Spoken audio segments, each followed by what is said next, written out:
as a young trial attorney, it rarely occurred to me to speak directly to my client about what the client's goals were. I think that we all have a tendency to assume that we know what the overarching goals are. There's litigation, the client wants to win the litigation. And along the way, we may talk about temporary goals along the road that will get us to the major goal of winning the litigation. But really, there's another conversation that I think should be had. And this comes out of my experience in mediation and in collaboration over the years, where it's suddenly become clear to me that a client has a separate goal. Those of you who've been in practice for a long time, you know what I'm talking about. And that is, a client may want an apology, and that may be the overarching goal. A client may want an explanation.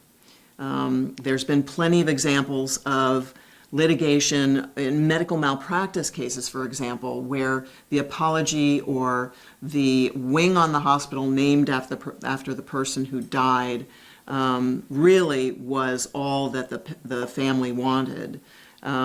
So discussing client goals when you're a young attorney, knowing that that should be something that you do, I think is very important. And so I've created this poster that kind of makes it easy for you to talk to your client about what their underlying goals are.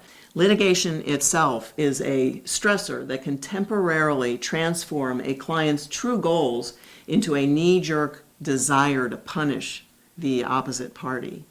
We need to be aware of that. We need to, because then what happens is we plow forward in our litigation. At the end of the day, we may win, we may lose, whatever.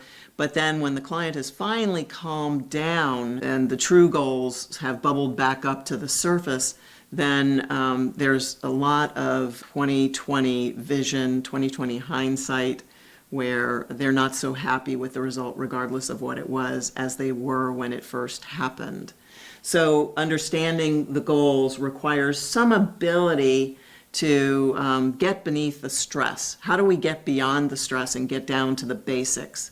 One way to do it, one way to uncover your client's true goals and actual interests is by focusing on what your client wants his life to look like 5 years from now.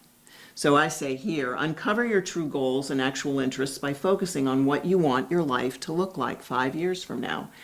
Ensure that your attorney understands your true goals. So by turning this into a poster that you can use with your clients, I've kind of validated this concept that when you ask these questions, there's a real reason for it, that good lawyers ask these questions.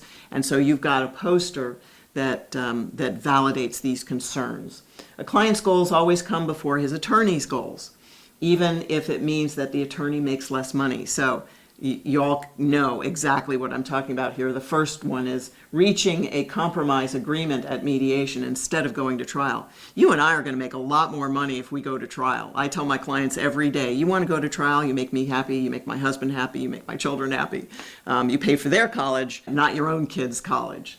And so when we mediate and we get a solution that the client can live with, then we're achieving that client's goals. We're not making as much money, but our client comes first. That's the deal.